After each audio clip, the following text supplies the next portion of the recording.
Tunjukkanlah. Tunjukkan apa kita? Kasih kita. Dalam konteks apa? Saling membantu. Kalau kita membaca 2 Timotius 3 mulai ayat 1, saudara, ketika ditulis oleh Paulus berapa ribu tahun yang lalu, ciri-ciri atau tanda-tanda manusia akhir zaman, ya, jelas sekali. 2 hal yang pertama manusia akhir zaman adalah cinta akan uang dan cinta akan dirinya sendiri, dan hasilnya adalah kerusakan. Begitu bumi ini dipenuhi dengan orang-orang yang cinta diri sendiri dan cinta akan uang, dunia ini rusak, langsung rusak. Maka itu kalimat yang paling menonjol akhir-akhir ini. Kalau saya pakai istilah bahasa Inggris, orang saya berkata I don't care. Sudah tahu arti kata itu? Aku gak peduli. Kata itu kita dengar tiap hari, I don't care, aku gak peduli. Menunjukkan apa? Dunia egois. Maka itu kalau kita bisa menunjukkan, kata ini penting sekali, tunjukkanlah, nyatakanlah kasihmu dalam hal saling membantu. Saudara bisa bayangkan, ketika masing-masing orang mementingkan diri sendiri. Kita lihat aja pemilihan kepala-kepala daerah di Indonesia, pasti rusuh, pasti ribut. Kenapa? Karena ada hal-hal yang tersembunyi di balik motivasi yang mereka tunjukkan. Itu sebabnya kalau kita sebagai anak-anak Bapa di surga bisa menyatakan ini, maka percayalah, dunia akan kenal siapa Yesus lewat kita. Filipi pasal 2, ayat yang saya akan baca ayat yang ketiga lebih dulu, baru ke ayat 1 nanti. Ayat 3, dengan tidak mencari apa? Nah, kepentingan sendiri. Stop dulu sampai di situ. Semua kekacauan, semua keributan pasti dimulai ketika ada orang yang mementingkan diri sendiri. Itu pasti. Ketika ada orang mementingkan diri sendiri, saudara, saya punya istilah ini, setan itu nggak ada di kuburan. Sangat salah. Sebab setan itu tidak bodoh. Setan tidak akan pernah memakai orang yang sudah mati. Dia rugi. Coba renungkan itu. Jadi setan itu nggak pernah ada di kuburan. Tapi setan itu selalu mencari orang hidup. Catat itu baik-baik. Betul? Setan selalu mencari orang hidup. Nah, orang hidup yang bisa dicari dan digunakan oleh si jahat, kalau setan tahu orang itu hidupnya mementingkan diri sendiri. Maka itu Yakobus 3:16 mengatakan jelas, sebab di mana ada iri hati dan mementingkan diri sendiri, di situ ada apa dan apa? Ada kekacauan dan segala macam perbuatan yang jahat. Kapan rumah tangga kacau? Pasti ada yang ngotot di situ. Kalau nggak suami ngotot atau istri ngotot, pasti rumah tangga akan kacau. Nah, kata ngotot, kata menuntut, itu menunjukkan ada orang yang mementingkan diri sendiri. Setan tidak akan pernah bekerja kalau ada orang yang menggenapi Yohanes 15 ayat 13 tadi, berani berkorban, menyerahkan nyawanya untuk orang lain. Setan tidak akan bisa bekerja, karena setan tahu orang itu nggak bisa dia pakai. Saudara, kalau kita dengan tegas memaksa diri kita untuk tidak mencari kepentingan sendiri, percayalah kasih itu akan nyata dengan jelas dalam kehidupan kita. Yang berikut, ayat 3, masih ayat 3, atau apa? Ayo ayat 3, atau apa? Puji-pujian yang sia-sia. Unsur mementingkan diri sendiri, selalu mencari puji-pujian buat diri sendiri. Hindari itu dalam kehidupan kita. Nah, kalimat berikut, sebaliknya kita disuruh apa? Hendaklah dengan rendah hati yang seorang menganggap yang lain lebih utama daripada dirinya sendiri.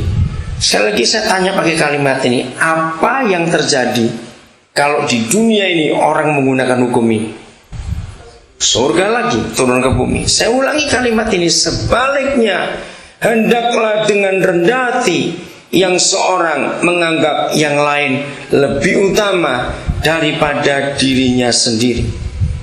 Hukum Yesus Tuhan kita, hukum surga itu tidak sulit. Tapi hukum itu jadi sulit ketika kita berhadapkan dengan keegoisan kita. Itu pasti jadi sulit. Karena apa? Hukum itu akan melawan keegoisan kita dan kita pasti tidak suka. Karena kita secara wajar manusia itu tidak akan pernah mau mengalami hal-hal yang seperti ini. Itulah sikap kita. Mari kita buka 1 Tesalonika. Apa yang Tuhan inginkan lebih jauh atas kehidupan kita. Pasal yang keempat, ayat yang ke-7.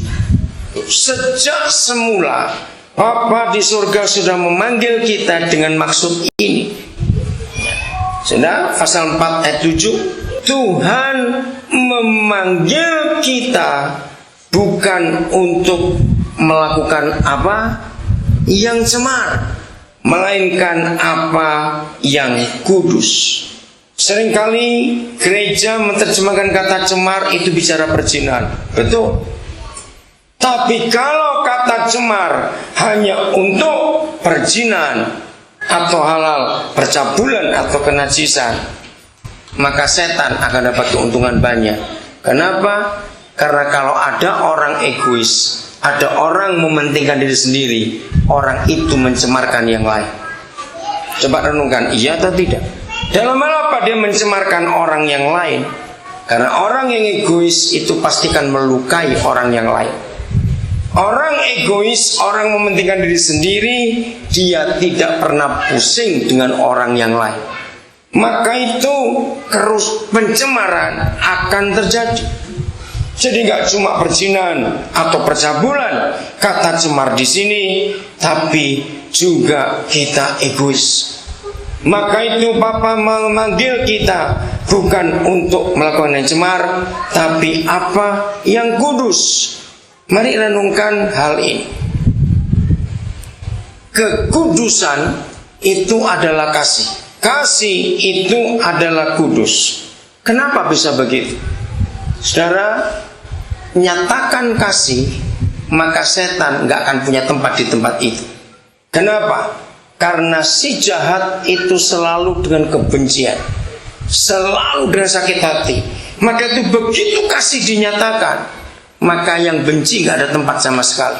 Itu sebabnya kalau satu kali saya harus menghadapi orang kerasukan setan, nggak perlu ngotot ditengking dengan suara yang kencang atau yang keras, enggak. Datanglah dengan kasih dan kekudusan, setan itu pergi.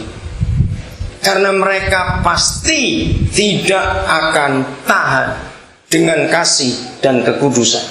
Karena itu adalah Tuhan kita sendiri. Maka itu kalau kita hidup dalam kebenaran, dipanggil bukan untuk melakukan yang cemar, tapi yang kudus, maka dunia akan melihat Yesus lewat kehidupan kita. 1 Timotius pasal yang keempat, ayat yang ke-16. Kalau kita sudah mendengar dan mengerti kebenaran pengajaran-pengajaran itu, maka ini yang Tuhan inginkan atas kehidupan kita.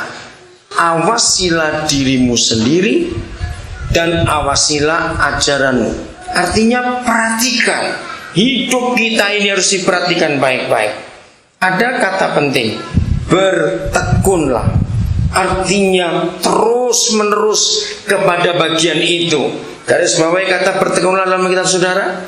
Bertekunlah dalam berapa hal? Semuanya itu dari kebenaran firman itu.